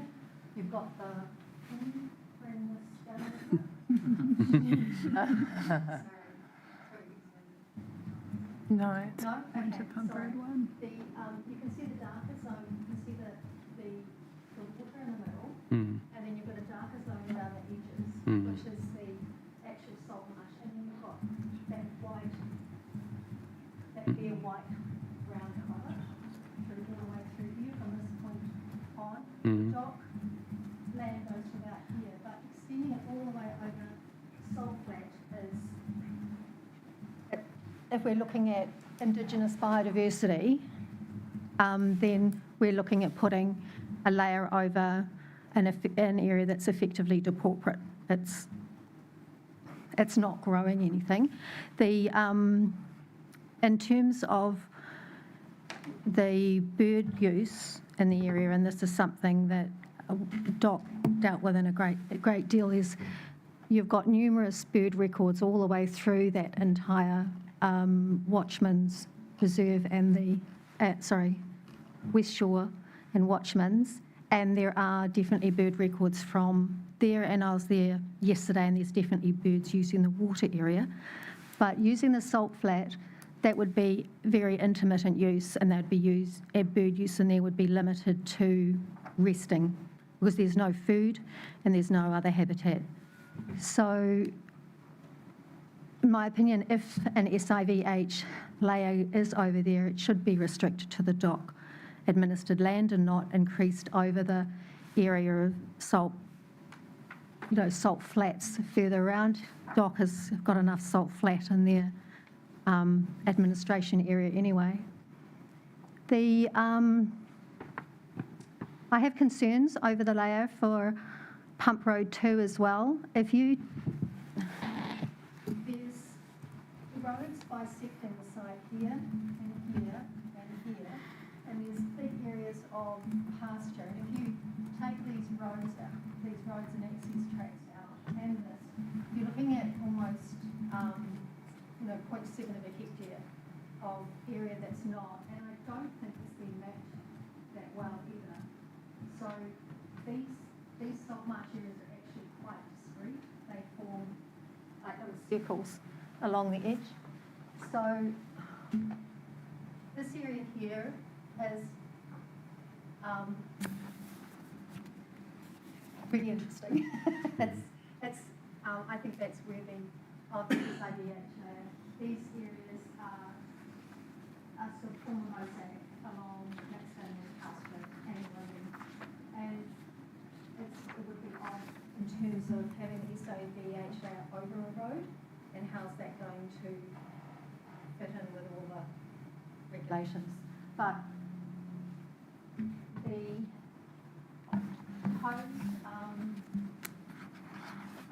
proposed that comes quite, the proposed way. Yep. And if this was an SIVH layer, it would probably only be on the very bottom corner of it. And they already have a setback from this road anyway. So that would probably be a bigger issue than me. The other thing that, because I was addressing bird strike issues from the airport, there would be serious constraints in terms of bird strike issues with both of those areas, especially if you put that protected area hard up against the runway and are proposing to enhance it. So managing the larger birds, the ones that will cause hazards, that is a separate issue that will probably need to be addressed by the airport. So those are my only areas of concern. Thank you. I won't ask you questions around what the airport does around that, because you probably don't know, but it's quite important, I would imagine, to Mana Ahuriri in terms of where it would put its roads for it. Quite aside from the existing roads, I imagine they probably wouldn't use Pump Road for access. There'll be another road used to provide that access. I can't answer that question, but what I would say is that is the access road that we use to get in and out of the site, and it was the major one that we were required to use. And I think we were... I can indicate on that issue of access was one of the significant constraints in terms of potential live zoning and development of that balanced land and the airport position, because of, and in fact the master plan that you've obviously got in front of you is recording the airport's proposed runway extension. And we've been trying to reconcile that plan with this one up here, and that's where I think Ms Barnett was talking about just the very small portion, the triangle of Mana Ahuriri land that would be affected by Pump Road 2, and the fact that the Pump Road 2 site goes partially over that road. But that road certainly would be impacted by the runway extension. And it's one of the reasons why there's further work to be done to give effect to the master plan in terms of what the appropriate access would be. Because, of course, an answer often in terms of when you've got a roadway close to an airport would be to, for example, tunnel it. It might not be possible here. So it might be that logistically there is, that's a real constraint in terms of access. But at the moment, with the live zoning that's been sought, we're just trying to respond to the proposed increase to the SIVH areas here. And I presume you may not know, with Pump Road 1, the idea would be to put an alternative road through to access those sites on either side of the SIVH, potentially? Yes. It would. Yeah. Okay. Thank you, Ms Barnett. Any questions from the panel? Yep. Excuse me, Chairman. No. Is there any opportunity, John Sheen, any opportunity to speak here? No. No. No. No. Some of the statements made are incorrect. No. No, sorry. Thank you, John, but no, we're here to hear Ms Barnett at the moment. Thank you. Yes, Commissioner.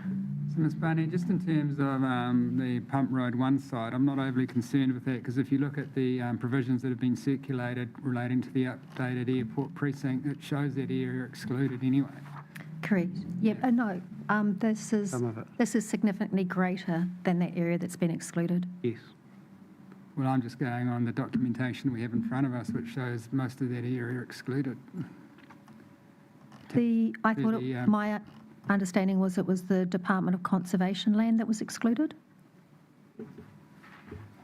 Which is Pump Road 1 site. It's difficult because we're looking to try and reconcile our plan with this plan that we've only just seen, but it is a different shape, slightly. It's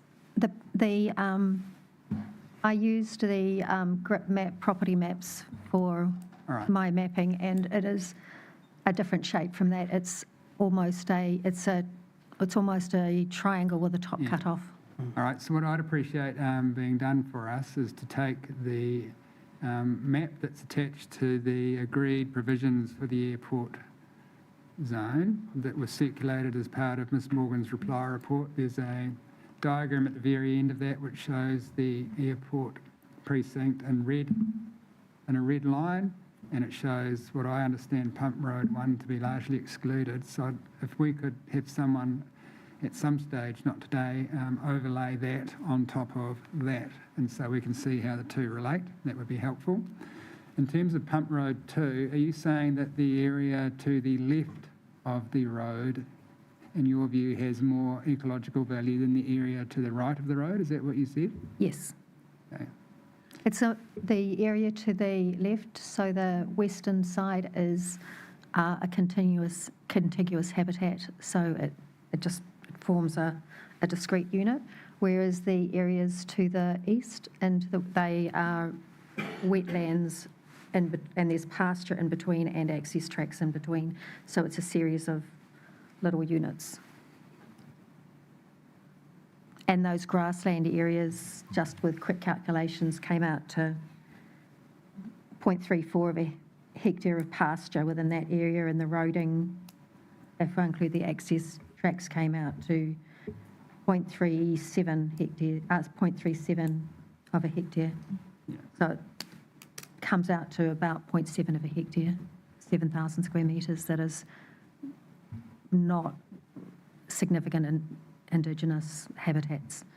All right, and in a similar vein, again, looking at the diagram that's attached to the agreed provisions, Area A in red outline does show a buffer between the road and the edge of the airport precinct. It's at a very small scale. So again, can we have that Area A that's shown in red line in the amended provisions or agreed provisions superimposed on Pump Road 2? So we can just see to what extent the buffer that's already to be provided in relation to the road accommodates or doesn't accommodate that Pump Road 2 site. And that would be helpful information for us.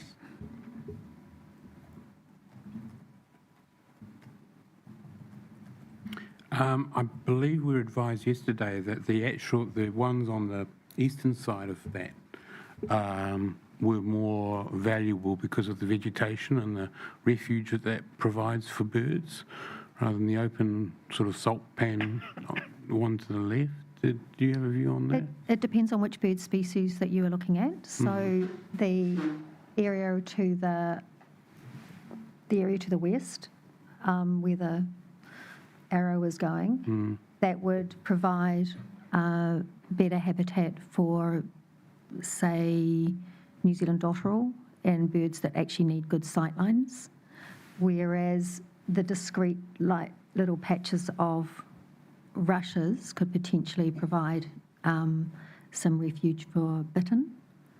But bittern will move throughout the day over about a 15-kilometre radius through a site, so they don't generally stay in one area. They can cover about a 15k radius. So that's not negating the fact that they are a at-risk and threatened bird. But yeah, and all our birds are protected under the Wildlife Act almost exclusively. Okay, thank you. Any further questions, Ms. Bunnett? No, thank you. No probing questions. Thank you. Okay, and if we could get that additional information that Commissioner Van Voorthausen sought in terms of the mapping and how they all relate together, I don't know how quickly you can do that. No, we'll need to work with the council on that to get that done. Hopefully within next week, do you think?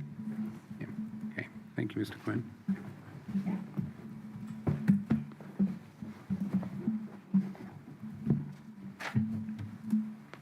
I do have some minor update questions also for Mr. Campbell, but perhaps if we work through his statement first. Thank you.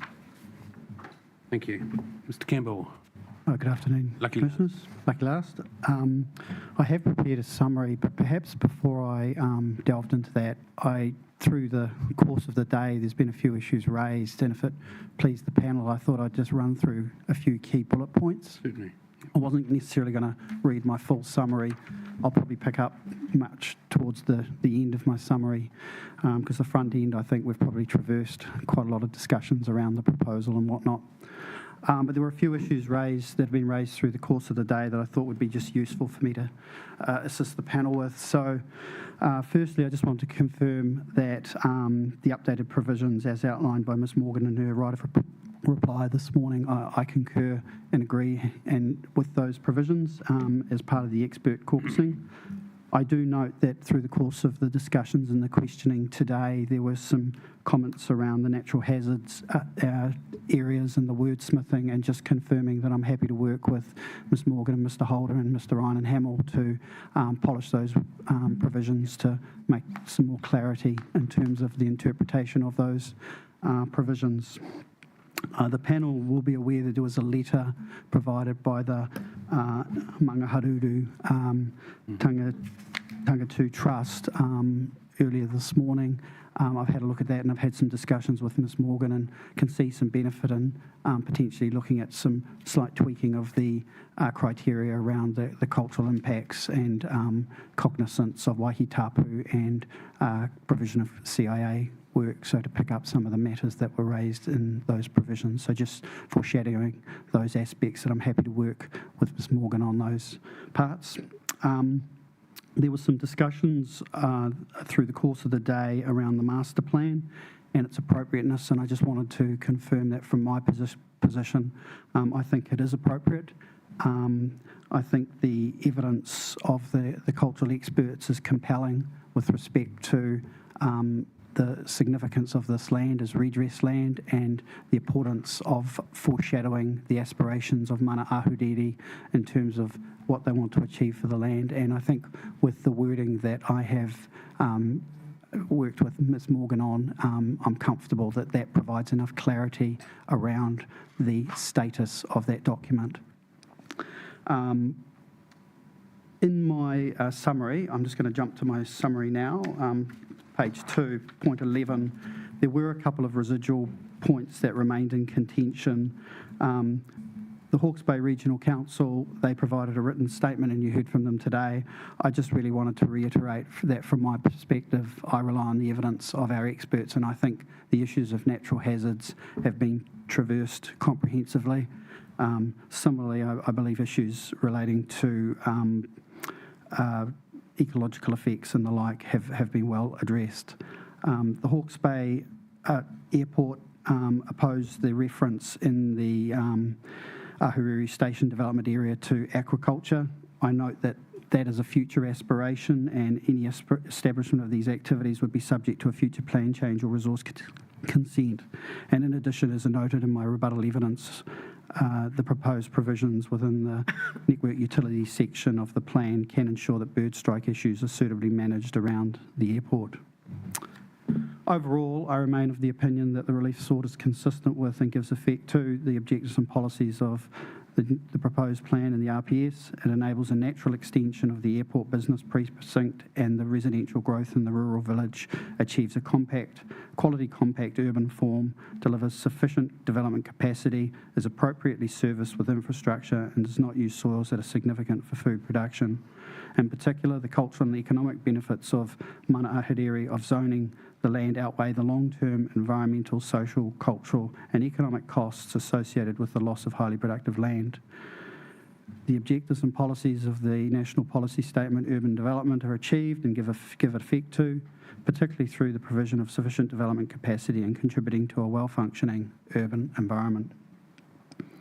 Subject to upgrading to be funded by the submitter, there is sufficient infrastructure capacity available to service the land. The submitter accepts that physical development will not be granted resource consent until suitable servicing is available. The relief sought avoids or mitigates the frequency or severity of risk for people and property from natural hazards. There are no significant ecological features or rezoning sites that will prevent the outcome sought by the zoning in the precincts. Ecological and landscape effects can be suitably managed through future resource consenting processes. In my opinion, the relief sought will provide a well-functioning urban environment for Bayview and Napier and support an existing relatively self-sufficient relationship between jobs, services and houses.